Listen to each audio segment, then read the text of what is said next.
जो कौम अपने इमाम की तनख्वाह देने के लिए पैसा न रहे, उस कौम से क्या उम्मीद कीजिएगा। इन उलमा बेचारे 8,000, 6,000, 7,000 में 24 घंटा खटाने वाले मुसलमान, अफसोस नहीं लगता? आज इन्हीं उलमाओं की मेहनतों का नतीजा है रबीउल अव्वल के मौके पे जो गलियों में सड़कों पे जुलूस मोहम्मद तरफ भी नजर जा रही है, सिर्फ जलवा है तेगे अली का। हमारे दीन के हक्कानियत के दोनों शाहिद हैं, कहिए सुभान अल्लाह।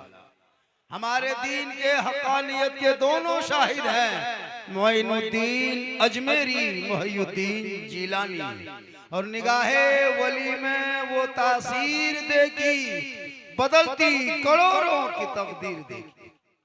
आपने इमामुल अंबिया कॉन्फ्रेंस के नाम पे इतना बड़ा जलसा सभा का आयोजन किया। ए बेटा, ए बाबू, सोना, चुपचाप बैठो। मुझे पता है आजकल मुसलमान एल्युमिनियम के पतीली बन चुका है, चढ़ा दो चूल्हे पे फौरन गरम, उतार दो फौरन ठंडा।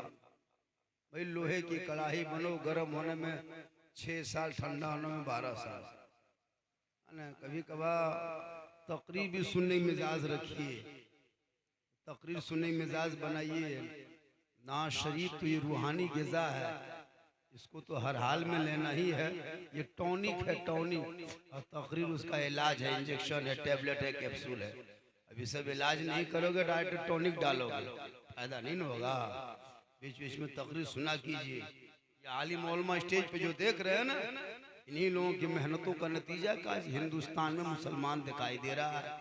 वरना आप लोग तो गैरों के त्योहार में पटाखा फोड़ने वाले मुसलमान, दूसरों के त्योहार में जुआ खेलने वाले मुसलमान, जब जब चाहे तो शराब पी के जहाँ चाहे सोने वाले मुसलमान से क्या उम्मीद कीजिएगा। कहता मौलाना आज इस्लाम खतरे में नहीं भैया, इस्लाम खतरे में कल भी नहीं था, आज भी नहीं है, सुबह क़यामत तक नहीं रहेगा। इस्लाम मिटाने वाले मिट गए, लेकिन इस्लाम आज भी हरा भरा है, क्योंकि कौले मोहम्मद कौले खुदा, फरमान न बदला जाएगा, बदलेगा ज़माना ला कुरान न बदला जाएगा। जो कौम अपने इमाम की तनख्वाह देने के लिए पैसा न रहे, उस कौम से क्या उम्मीद कीजिएगा।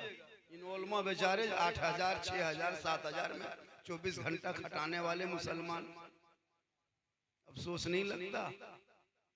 आज इन्हीं उलमाओं की मेहनतों का नतीजा है रबीउल अव्वल के मौके पे जो गलियों में सड़कों पे जुलूस मोहम्मदी देखते हो ना, जो अपने गांव में झंडी देखते हो ना, गौसे आजम के नाम का जो डेग फातिया देखते हो ना, किसी नेता मंत्री का दिया हुआ नहीं है। इन उलमा ने मकतब में, मस्जिदों में, मकतबों में बच्चों को, बेटियों को, बेटों को पढ़ा करके सड़कों पे, वही जब रात में दिन को जब नबी के नाम पे 9 अक्टूबर को निकला था, हाथ में झंडा, सर पे टोपी, चेहरे पे एक हंसी मुस्कान चल रहा था, सब मिलके कह रहा था कौन देता है देने को, मुंह चाहिए, देने वाला है सच्चा हमारा न। महीना पिराने पीर, बड़े पीर दस्तगीर रोशन जमीर शेख अब्दुल कादिर जिलानी से निस्बत है। हर छोटी चीज को बड़ी चीज में जोड़ दो तो मकाम बुलंद होता है। हम गुनहगार सियाकार है, अब्दुल कादिर जिलानी से निस्बत लगाए है। और जो दुनिया में जिससे मोहब्बत करेगा, कयामत के दिन वो उनके साथ नजर आएगा। आप ही फैसला कीजिए, आप लोग किसके साथ है। मुसलमानों याद रखना, इन आलिम उलमा, हम तो पूरे हिंदुस्तान में तकरीर करने दौरान कहते हैं कि जितने स्टेज पे बैठे रहेंगे इमाम उलमा, उनको भी नजराना देना होगा, याद रखिएगा। ऐसा नहीं कि रात भर ये बैठ के चले जाएंगे, गाड़ी कहीं खड़ा करेंगे, खाना कहीं खाएंगे। अब बेचारे इमाम चले जाते हैं, कमेटी वाले 500 तक नहीं देते, इनको देना होगा, जरूरी है भैया। इमाम की तनख्वाह कितनी होती है कि इमाम सोचना पड़ता अपने बेटे को पढ़ाने के लिए। 7-8 हजार रुपये तनख्वाह, 24 घंटा ड्यूटी। याद रखना मुसलमानों, अंग्रेज भारत में इतना नहीं सताया होगा जितना अभी के मुसलमान अपने मस्जिद के इमाम को सता रहा है। अंग्रेज तो फंसे देता था, आप लोग तड़पा तड़पा के मर दीजिए।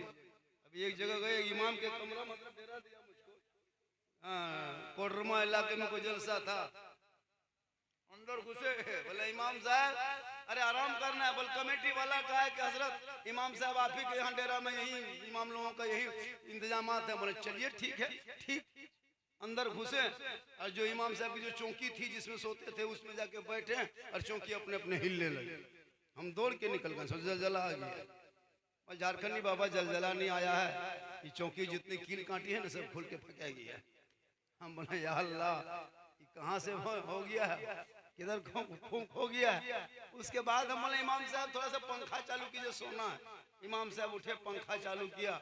पंखा काहे घूमेगा, क्यों घूमेगा, खाली मैंने क्या हो गया। बोल रुकिए रुकिए रुकिए हजरत, फिर झाड़ू खोजा, फिर झाड़ू ले मारा, तब पंखा घूमा। हम बोले कमेटी वाला कहाँ जाता है, देखता है कि नहीं। बोले हजरत सदर साहब है वो ठेकेदार है और कमेटी वो जो सेक्रेटरी वो मताल है, मस्जिद तो आता ही नहीं तो देखेगा क्या। हम बोले या अल्लाह रहम फरमा। हमको बोले सोने दीजिए। बस ठीक, हम सोए।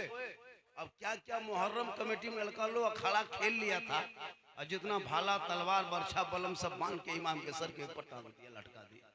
हम बोले हजरत इमाम साहब अगर रात में चूहा या मूसा रस्सी काट दिया तो क्या होगा। बोल हजरत सुबह तक हम भी शहीद हो जाएंगे। उनके बात सुनिए। उसके बाद हम जब करवट घूम के लेट गए ना तो जनाजा चारपाई जो खटिया है ना वो भी इमाम के कमरा में लटका हुआ। हम बोले हजरत अब नहीं बचिएगा, ये खटिया देख देख सोतिएगा तो रात भर तो मुर्दे सोइएगा, सोइएगा। ये कौम की हालत है। याद रखना इन उलमा आलिम अगर यही मेहनत किए, आज आपके बच्चे जो चल रहे हैं, याद रखो ये बच्चा आपके बच्चों को ये आलिम उलमा पढ़ाए तो आज का आपका बच्चा रात में सोता है, वही बच्चा कहता है मैं सो जाऊं या मुस्तफा कहते कहते खुले आंख सल्ले अला।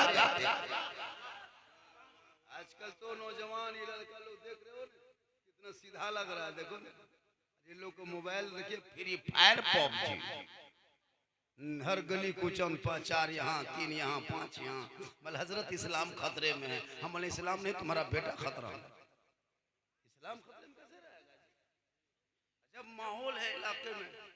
इन कौम को देखो शादी ब्याह के मौके पे 15,000 का डीजे बजा देगा, लेकिन इमाम को निकाह खाने के लिए 2500 देने के लिए पूरा कमेटी बैठेगा, बुखार लग जाएगा। 10,000 का पड़ाका फोड़ देगा, 35 32 गाड़ी स्कॉर्पियो दरवाजे पे बेटी बाप के लगा देगा, 2.5 लाख तिलक मांग करके है ना पड़ाका फोड़ते हुए आएगा। याद रखना मुसलमानों, अगर पड़ाका फोड़ना डीजे बजाना इस्लाम मजहब में धर्म में जायज होता तो सबसे ज्यादा पड़ाका मौलाना लोग फोड़ता। जब हम लोग सब काम करते हैं पड़ाका कहीं फोड़ते, जनाजा पढ़े जायज होता, अगर जायज होता तो हम ही लोग फोड़ते। जनाजा हम ही लोग पढ़ाते हैं, निकाह हम ही लोग पढ़ाते हैं, मस्जिद में जाके हम ही जमात पढ़ाते हैं, कब्रिस्तान में जनाजा हम ही पढ़ाते हैं, तो फिर पड़ाका काहे फोड़ते। आप लोग तो 10 टकवा 20 टकवा फोड़ते हैं ना, हम लोग डायरेक्ट बम में पटक देते हैं। डैना माटी जानते हैं, डैना माटी उनको लेके जाते, जाके डायनामाइट को समझी घर में समझी घर उड़ा देते। हज का सवाब मिलता, पूरी दुनिया का था, बहुत बड़ा काम किया।